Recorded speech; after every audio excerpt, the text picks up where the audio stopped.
আসসালামু আলাইকুম। আমি আজ আপনাদের সাথে তালের পিঠার রেসিপি শেয়ার করছি। আশা করি ইনশাআল্লাহ আপনার কাছে ভালো লাগবে।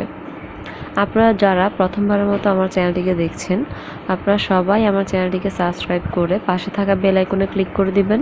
তাহলে আমি কোনো ভিডিও আপলোড করলেই প্রথমে আপনারা নোটিফিকেশন পেয়ে যাবেন। এখানে আমি প্রথমে রুমের স্বাভাবিক তাপমাত্রায় থাকা একটা ডিম নিয়ে নিয়েছি। এরপর আমি এখানে দিয়ে দিচ্ছি হাফ কাপ পরিমাণ চিনি। এবার ডিম এবং চিনিটাকে আমি একটা বিটারের সাহায্যে বিট করে নিচ্ছি। আপনারা চাইলে এই প্রসেসটাকে স্কিপ করতে পারেন। আপনারা ডিরেক্টলি একটা ডিম এবং চিনি এরপর সবগুলো শুকনো উপকরণ একে একে দিয়ে দিতে পারেন। আমি আগে বিট করেছি যাতে আমার পিঠাটা একটু বেশি সফট হয়। এরপর আমি দিয়ে দিচ্ছি প্রায় 2 টেবিল চামচ পরিমাণ সয়াবিন তেল। এরপর আমি আরও কয়েক সেকেন্ডের জন্য বিট করে নিচ্ছি। যখন চিনিটা গলে যাবে তখনই আমি তেলটা ব্যবহার করেছি। এরপর আমি দিয়ে দিচ্ছি 1.25 কাপ তালের রস। এখানে আমি তালের রসটাকে পানি ঝরিয়ে তারপর ব্যবহার করেছি। এরপর 7-8 সেকেন্ডের জন্য বিট করে আমি বিটারটাকে একটা সাইডে সরিয়ে নিচ্ছি। এখন আমি সবগুলো শুকনো উপকরণগুলোকে একটা চালনির সাহায্যে চেলে দেব। এখানে আমি প্রথমে চালের গুঁড়ো ব্যবহার করেছি হাফ কাপ পরিমাণ। চালের গুঁড়োটা দানাগুলো যেহেতু একটু বড় ছিল, চালনির সাহায্যে চালতে খুব কষ্ট হচ্ছিল, এই জন্য আমি এমনিতে এটা পুরোটা ব্যবহার করেছি। আপনারা চাইলে কেনা চালের গুঁড়োটা ব্যবহার করতে পারেন। এরপর আমি দিয়ে দিয়েছি খুব সামান্য লবণ এবং খুব সামান্য বেকিং সোডা, হাফ চা চামচ বেকিং পাউডার, হাফ টেবিল চামচ কর্নফ্লাওয়ার, 1/4 কাপ ময়দা এবং 1/3 কাপ গুঁড়ো দুধ। যেহেতু এই রেসিপিতে আমরা কোনো নারকেল ব্যবহার করছি না, এর জন্য আপনারা চেষ্টা করবেন গুঁড়ো দুধটা অবশ্যই ব্যবহার করতে। গুঁড়ো দুধটা ব্যবহার করলে আপনাদের পিঠার টেস্ট অনেক বেশি ভালো আসবে। এরপর সবগুলো উপকরণ আমি চালনির সাহায্যে চেলে একটা হ্যান্ড হুইস্কের সাহায্যে সব কিছু ভালোভাবে মিশিয়ে নিচ্ছি। প্রথমে একটু ঘন মনে হলেও পরে দেখা যাবে এটা একদম নরম একটা বেটারে পরিণত হবে।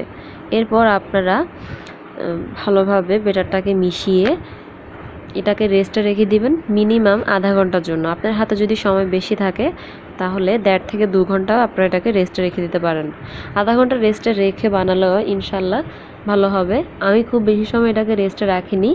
আমি প্রায় 25 থেকে 30 মিনিটের মতো রেস্টে রেখে একটা 6 ইঞ্চি মোল্ডে কোনো তেল বা বাটার ব্রাশ করা ছাড়াই একটা কাগজ বিছিয়ে পুরো ব্যাটারটাকে ঢেলে দিচ্ছি। এরপর চুলায় একটা ফ্রাইং প্যানে কিছুটা পানি দিয়ে একটা স্ট্যান্ড বসিয়ে চুলার উপরের ঢাকনার ছিদ্র অফ করে আমি এটাকে বেক করে ভাপে করে নিয়েছি। আমি আগে যে কাপ কেকের রেসিপি আপনাদের সাথে শেয়ার করেছিলাম তালের, সেই তালের রেসিপিটা আপনারা দেখে নেবেন। ওখানে আমি এই প্রসেসটা দেখিয়েছিলাম। এদিকে তালের পিঠাটা হতে থাক। এই সাইডে তালের রসটা আমি যখন ছেঁকে নিয়েছিলাম, নিচে যে পানিটা পড়েছে তালের, ওটা দিয়ে আমি এখন একটা ক্রিম বানিয়ে নিব। এবার এখানে আমি প্রায় 250 গ্রাম পরিমাণ তালের রস নিয়ে নিয়েছি। এরপর এখানে আমি প্রায় 2 টেবিল চামচ চিনি মিশিয়ে নিয়েছি। এবার আমি এই পানিটাকে ঘন করে নিচ্ছি। এখানে আমি অরেঞ্জ ফুড কালার ব্যবহার করেছি প্রায় 2 থেকে 3 ফোঁটা। এটা অপশনাল, আপনারা চাইলে নাও ব্যবহার করতে পারেন।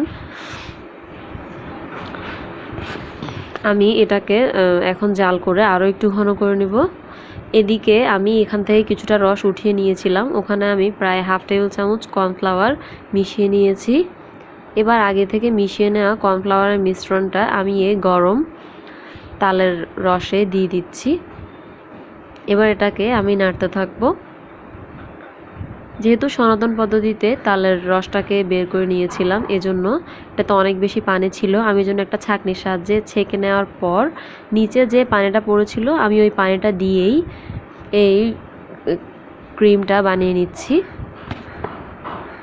এটা অনেক বেশি ফ্লেভারফুল হয়, এজন্য আমি এটা ফেলে দেইনি। আপনারাও চাইলে এভাবে আপনাদের পিঠাটাকে এভাবে করে খেতে পারেন।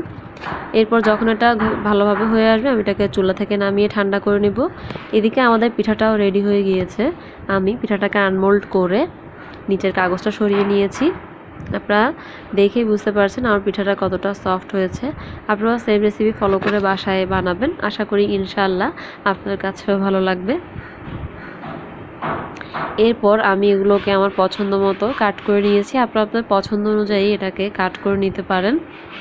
এরপর আগে থেকে তৈরি করে নেওয়া যে লিকুইডটা আমরা তৈরি করে নিয়েছিলাম আমি ওইটাকে একটা পাইপিং ব্যাগের মধ্যে ঢুকিয়ে নিয়েছি। এরপর এটাকে আপনার পছন্দ অনুযায়ী সাজিয়ে নিতে পারেন। আমি পাইপিং ব্যাগের মধ্যে ঢুকিয়ে এভাবে পিঠার উপরে দিয়ে দিচ্ছি।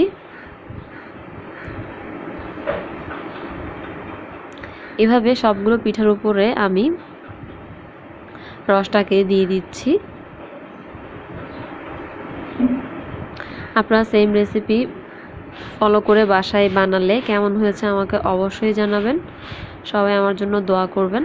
আমার চ্যানেলটি সাবস্ক্রাইব করে আমার পাশে থাকবেন।